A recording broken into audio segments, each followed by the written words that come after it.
আমিও ঠিকই ভুলে যাব পরীক্ষার নামে আমার বাবার আয়ু বেচা বস্তা বস্তা কষ্টের টাকার কথা। আরে সেদিন তো আমি ভুলে যাব এই ছোট্ট ক্যানভাসের কথা, ভুলে যাব বাতাসবিহীন ওই পাখাগুলোর কথা। নতুনত্বের অনির্বাণ আনন্দে চাপা পড়বে এখানকার বাধাপ্রাপ্ত উল্লাস। কোন টিচার্স আর জোর গলায় আমাদের উদ্দেশ্যে বলবেন না যে এই ছেলে তুমি পড়া শিখনি কেন। তাই কবিগুরু রবীন্দ্রনাথের রচিত সেই কবিতার লাইনগুলো আজ হৃদয়ের পত্রপুটে ধ্বনিত হচ্ছে।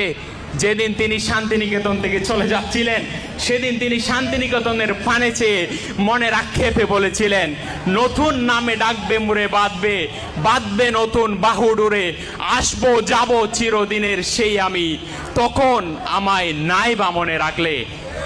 তাই অতি উৎসাহী আবেগতাড়িত মন নিয়ে আমি কখনোই বলবো না যে আমি এই স্মৃতি ভুলে যেতে পারবো না। আসলে একদিন আমি সব কিছু ভুলে যাব। এই ভুলে যাওয়া আমার মস্তিষ্কের স্মরণ শক্তির সীমাবদ্ধতা নয়। তোমরা আমাকে অবজ্ঞা করে প্রশ্ন করতে পারো, এতই স্মৃতি কাতরতা বিমুখ তুমি? হাতের মুষ্টির মতো ছোট এ প্রাঙ্গণ ত্যাগ করে যেদিন আমি উপনীত হব মহাবিদ্যালয়ের কপাটে, এক একটি আকাশ ছোঁয়া বৃত্তের ইমারত সেদিন আষ্টে পৃষ্ঠে আমাদের আলিঙ্গন করবে। আরে সেদিন তো আমি ভুলে যাব এই ছোট্ট ক্যানভাসের কথা, ভুলে যাব বাতাসবিহীন ওই পাখাগুলোর কথা। নতুনত্বের অনির্বাণ আনন্দে চাপা পড়বে এখানকার বাধাপ্রাপ্ত উল্লাস। পদ দৃষ্ট হবে সামান্য কারণে কথায় কথায় বন্ধুত্বের নিষ্পাপ আলাপনকে বেহায়াপনা উপাধি দেয়া নির্বোধ চরিত্রগুলো।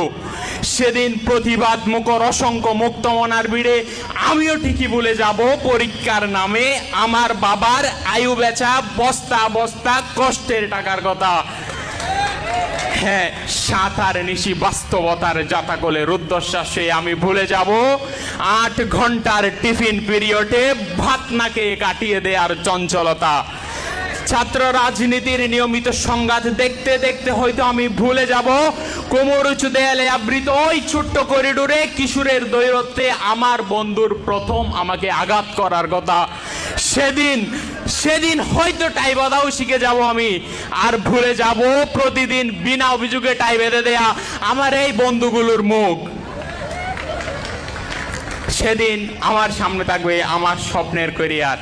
আমি জানি এ বর্তমানও আমায় ভুলে যাবে দারুণভাবে। নতুনদের আগমনে কবিতা বিতর্কের মঞ্চ আমাকে ভুলে যাবে, বক্তৃতার কপাটবাদী মাইক্রোফোনও ভুলে যাবে আমার ভরাট কণ্ঠস্বর। এই ক্যানভাসের কোথাও থাকবে না আমাদের পদচাপ, ঠিক তোমরাও ভুলে যাবে আমাকে। তখন সেদিন থেকে আর কেউ আমাদের বন্ধুদের দেয়া সে বিকৃত নামে ডাকবে না। কোনো টিচার্স আর জোর গলায় আমাদের উদ্দেশ্যে বলবেন না যে এই ছেলে তুমি পড়া শিখনি কেন। আমি জানি আজকের পর থেকে প্রত্যেকে স্বস্বক্ষেত্রে চলে যাবেন, ব্যস্ত হয়ে পড়বেন নিজেদের কেরিয়ার নিয়ে, কিন্তু চকরিয়া গ্রামার স্কুলের ইউনিফর্ম গায়ে দিয়ে কাটানো দিনগুলো হয়তো আর কোনোদিন ফিরে আসবে না।